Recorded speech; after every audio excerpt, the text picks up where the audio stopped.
Hello, and welcome to my Inspirational Ingrid channel. I hope you're all well. It's beautiful. It's a sunny day. It's just really wonderful. So anyway, enough about the weather.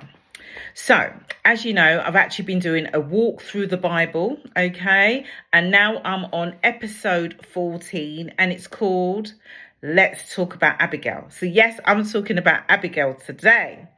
And if you know the walk through the Bible of women that I have been doing, I've spoken about Eve, Sarah, Hagar, Rebecca, Rachel, Leah, Dinah, Tamar, Zipporah, Miriam, Deborah, Hannah, and last week I spoke about Rahab. Yes. So today is all about Abigail. And like I said, it's episode 14, and we're going to talk about her backstory. But before we do talk about her backstory today, I want you to remember to like, share, and subscribe to my channel if you haven't already, because this really helps me out. So, enough about that. So let's carry on. So, Abigail. Who is Abigail? Abigail is a woman. She lives in Carmel. To a really wealthy husband, and his name is called Nabal. So Abigail is a beautiful, very intelligent woman, full of wisdom, full of character, full of kindness. And she's actually known to be a prophetess, like some of the others that I spoke about earlier in my series. And as well, she has a really good insight, and her faith is very strong. And, you know, she's a woman of God. She's brave and she's fearless. This is who Abigail is. Now, Abigail's story is quite an interesting one. She's another woman that uses her own intuition, okay? She stopped and prevented war from breaking out to save her own family from death and destruction. This is how powerful Abigail was. She was a woman that thought out of the box. I love women like that. So anyway, so like I said, we're going to read Abigail's story, and that comes from 1 Samuel chapter 25. I'm going to start from verses 1 to 12. Now, I'm actually going to read the scriptures of the story. I'm not going to miss anything out, because if I miss anything out, you won't actually get the full gist of why Abigail becomes such a heroine, okay? And why Abigail wins the victory. You need to understand where she's coming from and why she decides on the actions that she does. So let's read from, like I said, 1 Samuel chapter 25, and I'm going to start from verses 1 to 12. Oh, excuse me, I'm moving the computer here. So it's all the excitement. So it says from verse 1. Now Samuel, if you remember Samuel was the one that anointed King David. Okay. And Samuel was also the one that anointed King Saul as well. So now you remember who Samuel is. Samuel was the prophet. So it says, now Samuel had died, and all Israel had assembled and mourned for him because he was such a big character. And they buried him at his home in Ramah. Then David moved down into the desert of Paran, and a certain man in Maon who had property there at Carmel, and he was a very wealthy man. He had thousands of goats and 3,000 sheep. And while he was shearing in Carmel, and while he was shearing the sheep in Carmel, his name was Nabal, and his wife's name was Abigail. She was an intelligent and beautiful woman, but her husband was a surly and mean in his dealings, and he was a Calebite. And while David was in the wilderness, he heard that Nabal was shearing sheep. So he sent 10 young men and said to them, go up to Nabal at Carmel and greet him in my name, and say to him, long life to you, good health to you and your household, and good health to all that is yours. Now, I hear that it is sheep shearing time, and when your shepherds were with us, we did not mistreat them, and the whole time they were at Carmel, nothing of theirs was missing. Ask your servants, and they will tell you. Therefore, be favourable toward my men, since we come at a festive time. Please give your servants and your son David wherever you can find for them. So when David's men arrived, they gave Nabal this message in David's name, and then they waited. Nabal answered David's servants, "Who is this David? Who is this son of Jesse? Many servants are breaking away from their masters these days. Why should I take my bread and water and the meat that I have slaughtered for my shearers and give it to men coming from who knows where?" David's men turned around and went back, and when they arrived, they reported every word. David said to his men, "Each of you strap on your sword." So they did. And David strapped his on as well. And about 400 men went up with David, and while 200 stayed with the supplies. Now, as you can see, Nabal was a mean and foolish man. His name Nabal actually means fool. He was a Calebite, a descendant of Caleb, meaning that he came from the tribe of Judah. And if you know about Caleb, Caleb was one with Joshua. Do you remember Joshua, the leader Joshua? That he followed on from Moses, and they led the Israelites into the promised land. So Caleb and Joshua were the two men that said to Moses that they can take over the land. This is who Caleb was. And remember, if I actually look at my notes here, from here, it actually says that Caleb was rewarded the promise that he and his descendants should possess. And that was because of their faith. That was because of his faith. Caleb was actually rewarded, for his faith, for being so bold to say that they can actually take over the land. Okay? So that's why they actually ended up in that land, and it was actually the land of the Calebites. And that's where Nabal come from.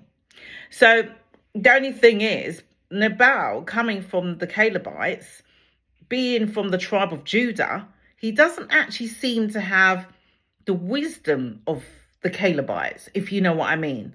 Because Caleb was a man of wisdom. He knew that he could take on land, and that's why they became wealthy. They were actually promised that land, and that's the land that Nabal is now in. Okay? That's the land that he's now in. So anyway, as you can see, King David asked Nabal, he sent out his men and asked Nabal for hospitality, right? Nabal says no. He says no. Remember, King David and his men looked after Nabal's sheep for free. Yeah? Nabal still refused King David. He said, "Who is this man, of Jesse? Who is he? Who is the son of Jesse? I don't know him. Why should I give him anything?" So remember, the scripture also says that this man was not a nice man to deal with at all. He didn't have a kind heart in his body. And this made King David really furious. So furious that he decided to gather all his men. Remember, he had 400, but I think he probably took 2 and left the rest, But he said that, he wanted to kill this man. He wanted to kill his man and all of his men. Yeah? He wanted to kill his man and all of these men. So, no, excuse me. No, David was going to take 400. He left 2 behind. He was going to actually take 400, excuse me. So that's what it actually says in actually verse 13. It says, and about 400 men went up with David while 200 stayed with the supplies. So he was actually taking 400 of his own men, King David, to kill Nabal. 400. Now, Nabal would have surely died, right? So, however, Abigail, because this story is about Abigail. Abigail hears about the plot, to kill her husband from her servant. And she decided to travel up to see King David herself, to plead with him for forgiveness for her foolish husband. And she said that if he's willing to withdraw his troops, that the Lord would certainly bless him and, for his change of heart. This is what Abigail did. This was Nabal's wife, Abigail. She took it upon herself to travel up alone to see King David herself and plead for her life, the life of her husband, and all her people. This is who Abigail was. And this is why I said she was just so brave and so courageous. But let's continue to read the story. It's quite a long bit now. It goes from verse 14 to 31. So like I said, it's quite long.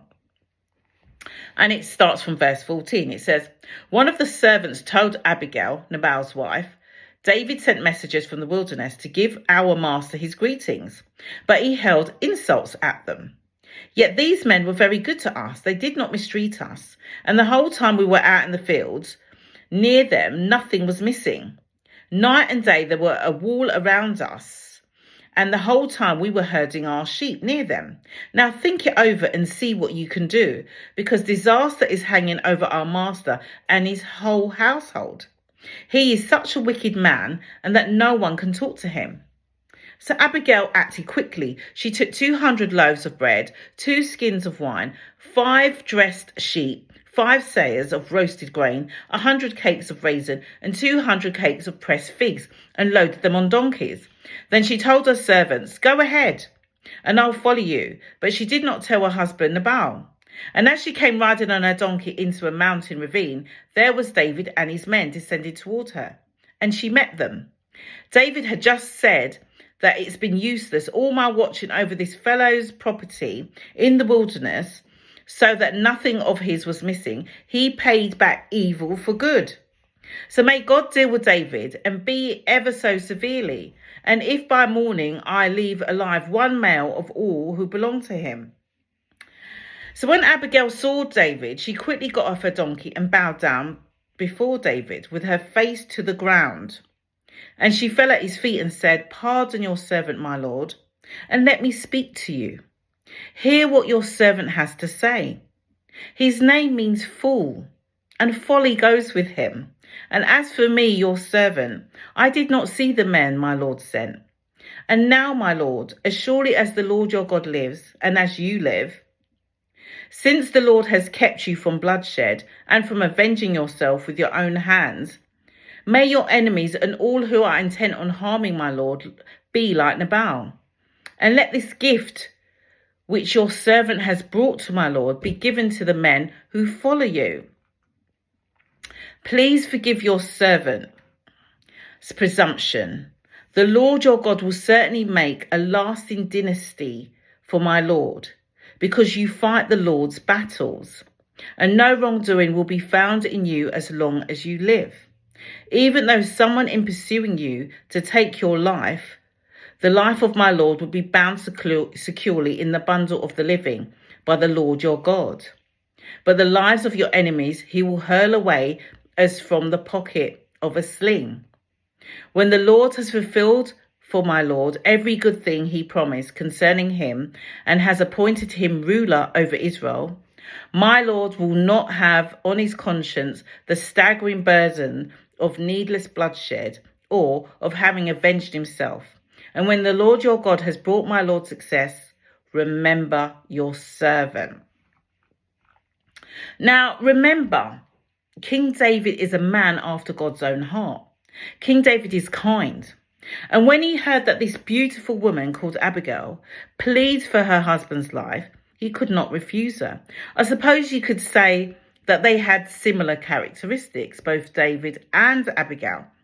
They both used their wisdom and their diplomacy rather than foolish words and actions. They were both men and women of God.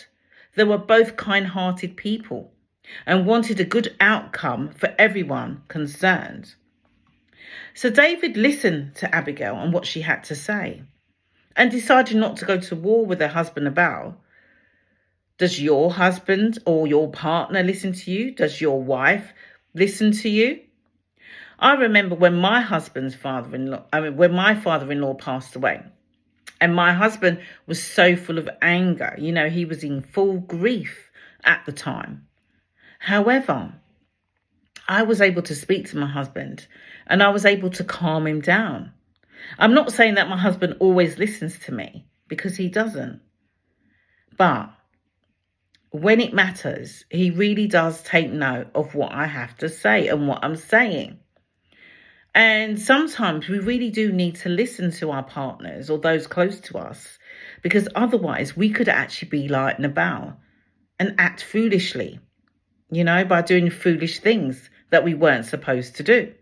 So let's carry on reading the scriptures. I'm now going to read from verses 32 to 43, which will actually be the end. David said to Abigail, "Praise be to the Lord, the God of Israel, who has sent you today to meet me. May you be blessed for your good judgment and for keeping me from bloodshed this day and from avenging myself with my own hands. Otherwise, as surely as the Lord, the God of Israel lives, who has kept me from harming you, if you had not come quickly to meet me, not one male belonging to Nabal would have been left alive by daybreak." Then David accepted from her hand what she had brought him and said, "Go home in peace. I have heard your words and granted your request." When Abigail went to Nabal, he was in the house holding a banquet like that of a king. He was in high spirits and very drunk. So she told him nothing at all until daybreak. Then in the morning, when Nabal was sober, his wife told him all these things, and his heart failed him, and he became like a stone. And about 10 days later, the Lord struck Nabal, and he died. When David heard that Nabal was dead, he said, "Praise be to the Lord, who has upheld my cause against Nabal for treating me with contempt. He has kept his servant from doing wrong and has brought Nabal's wrongdoing down on his own head." And then David sent word to Abigail, asking her to become his wife. His servants went to Carmel and said to Abigail, "David has sent us to you to take you to become his wife." She bowed with her face to the ground and said, "I am your servant. I'm ready to serve you and wash the feet of my Lord's servants." Abigail quickly got on a donkey and, attended by her 5 female servants, went with David's messengers and became his wife. David had also married Anoam of Jezreel, and they were both his wives. So you see, David didn't do nothing. David did not take to his sword, and that was because of Abigail. David did not commit any bloodshed. David did not go to war. He listened to this beautiful woman called Abigail. And Nabal died because he heard that David was coming for his life. And the shock of hearing what his wife had to tell him, of all the things that had happened because of his foolishness, God struck Nabal dead. And so now Abigail was a widow and she was free.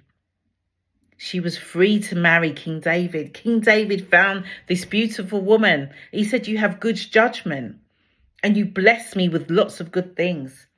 So David wanted to marry this beautiful woman, this woman that, saved him from carrying out an act that he really didn't want to do. He saw how kind-hearted she was. He saw how kind-hearted she was. So there you go, another strong woman in the Bible that did save her husband, but however, the shock killed him. The shock killed him because he would have brought disaster on himself and his own household. And he himself realized how foolish he was, and that killed him. So not only was Abigail saved, but her servants, the household, and all Nabal's men was saved because of her action. She was brave, she was courageous, and she took the matter into her own hands. Could any of you have done this act? Could any of you have acted so quickly, full of knowledge and wisdom and good judgment? Well, this is who Abigail was. This is who Abigail was. She did try to save her husband, but he still ended up losing his life. The Lord decided to take his life for his foolish actions. So now Abigail married the king. Abigail was married to another wealthy man. She had the victory. She had the victory just by one act of kindness, one decision. Her whole life changed and the life of all those around her. So this is the amazing story of Abigail. And I just wanted to, read this one out. I don't really want to go on any more about her life because I just think she was just a wonderful woman. And what she did in that by her action, was just amazing, totally amazing. And I love these stories. I mean, you just need to look at all of these women that I've spoken about week after week. And you can actually just look and see which one would you be? Which one would you be? Anyway, I've come to the end of my episode today, episode 14. Let's talk about Abigail. So as I usually end, you too are a child of God. You too are special. You too, by your actions, could actually save your whole household from war, from death and destruction. But anyway, you are special, you are unique, and you are chosen. And you are very much loved by your Father in heaven. So may God continue to lead, guide and protect you. And may God bless you and just make his face to shine upon you and give you perfect peace. Amen. So like I said, I hope this session has blessed you today, this episode, and please stay in tune for my future ones that I will hold as well. So like I said, please don't forget to like and share and subscribe to my channel if you haven't already, and I'll see you again next time. So stay blessed, everyone, and have a wonderful time. Have a wonderful day. Take care. See you soon. Bye.